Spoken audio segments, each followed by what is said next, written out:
नमस्कार मित्रों, हमारी सीरीज चली एपिसोड नंबर 15 की, जिसमें हम बात कर रहे हैं भृगु संहिता की। भृगु संहिता के अंतर्गत आज हम बात करने जा रहे हैं मीन लग्न के तृतीय भाव में चंद्रमा स्थित हो तो उसके क्या फलादेश होंगे। प्रथम भाव में 12 नंबर का मतलब होता है मीन लग्न, और मीन लग्न में चंद्रमा पंचम भाव का स्वामी होता है। पंचम भाव का स्वामी होकर जब ये अपने स्थान से एकादश स्थान और कुंडली के तृतीय स्थान में स्थित हो जाता है तो ये नकारात्मक फल प्रदान करने वाला बन जाता है। देखिए, हमने बात कर रही थी, जब हमने भावों के सिद्धांत की बात कर रही थी कि तृतीय भाव, षष्ठम भाव और एकादश भाव, ये तीनों ही त्रिषणाय भाव होते हैं, एक नेगेटिव भाव होते हैं कुंडली के। दूसरी हमने बात करी थी कि 6, 8 और 12 ये तीनों ही भाव त्रिक भाव होते हैं।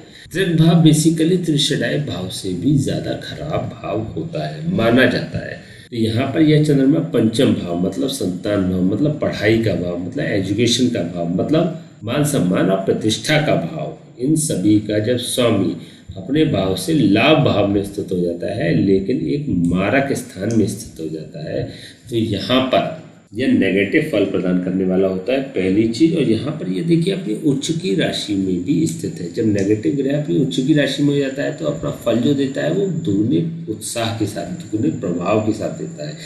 देखिए, दो अंतर हमको समझने पड़ेंगे। एक व्यक्ति का जो ग्रह है वो पॉजिटिव है या नेगेटिव है, एक चीज़ हो गई, लेकिन उसकी आप ताकत बढ़ा रहे हैं, ये दूसरी चीज़ होगी। जब नेगेटिव ग्रहों की आप ताकत बढ़ाते हैं स्वयं या फिर उनकी नेचुरली ताकत होती है बेहतर, तो ऐसे में जब उनका प्रभाव होता है तो वह कई गुना स्प्रेड के साथ होता है, बहुत ज़्यादा पावर के साथ होता है। तो ऐसी स्थिति में यह चंद्रमा जो तृतीय भाव में मृत्यु के स्थान में जब स्थित हो जाता है तो यह ऐसे व्यक्तियों के संघर्ष को बढ़ाने वाला चंद्रमा बन जाता है। देखिए, तृतीय भाव किस चीज़ का होता है? तृतीय भाव होता है मीडिया का, मेहनत का, परिश्रम का, एडवर्टीजमेंट का, परफॉर्मेंस का।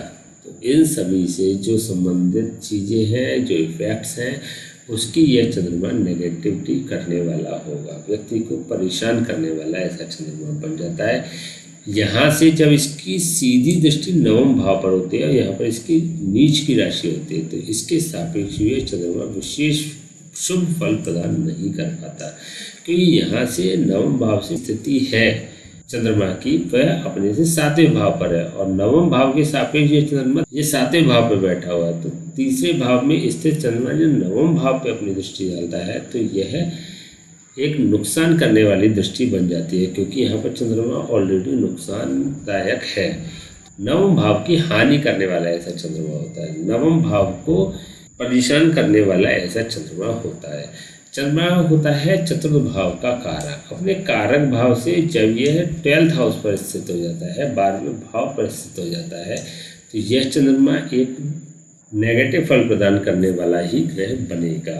चतुर्थ भाव के सापेक्ष भी यह नेगेटिव फल प्रदान करने वाला ग्रह बनेगा, क्योंकि देखिए चतुर्थ भाव के सापेक्ष भी यह व्यय स्थान पर है, तो ऐसे में यह नेगेटिव फल ही प्रदान करेगा। क्या उपाय हो सकते हैं, चलिए अब हम बात कर लेते हैं। क्योंकि यहाँ पर वाहन, भूमि, भवन और माता के सुख सभी को यह प्रभावित करने वाला चंद्रमा बन रहा है।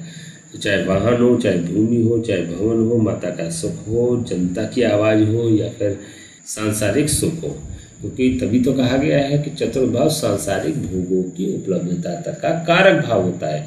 यहाँ पर सांसारिक भोग प्राप्त करने में व्यक्ति को बहुत संघर्ष करना पड़ेगा, चाहे कारण जो भी हो। एक सहज नहीं होगा व्यक्ति के जीवन में सांसारिक भोगों को प्राप्त कर पाना।